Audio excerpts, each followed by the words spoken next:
Released numbers from the FBI highlighting a sharp contrast in the crime rates in Chico and Redding. In 2018, Redding had 539 reports of vehicle theft, and that's more than 200 more vehicle thefts than reported in Chico. Good evening. Thank you so much for joining us tonight. I'm Tamara DeMonte. I'm Mike Mangus. If you live in Redding, that probably doesn't surprise you. Redding right on the I-5 corridor. But now people are fighting back, working to look out for their fellow man. KRCR News Channel 7's Julia Avery is live at National Night Out with more. Julia.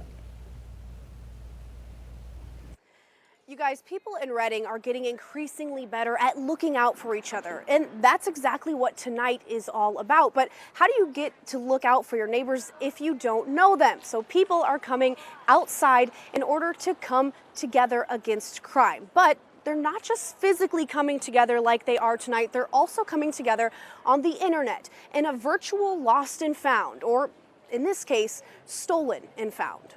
It's the neighborhood watch group of the 21st century.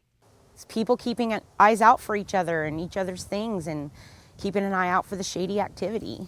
Redding Crime 2.0. It's a Facebook page where people post things that have been stolen or found. Like this girl here, her car was stolen a couple days ago.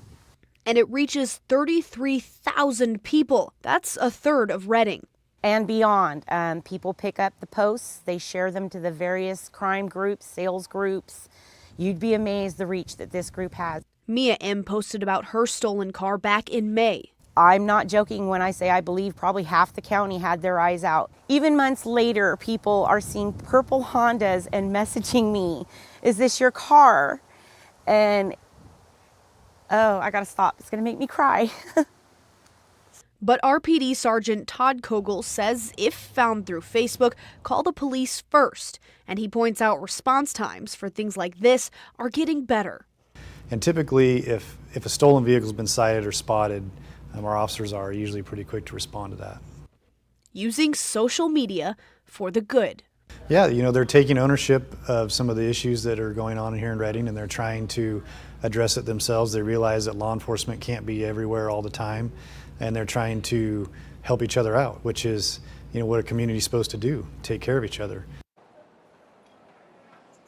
And I've found that people in Redding really do take care of each other, but the first step to that is meeting each other. So come on down to Methodist Church. There are several of these national nights going on throughout the city, but this one is in the back parking lot of the Methodist Church in downtown Redding. Now coming up at 6:30, I spoke again with Todd Kogel about what to do if you do find your car through a Facebook page. He says, don't get in it. That's tonight at 6:30.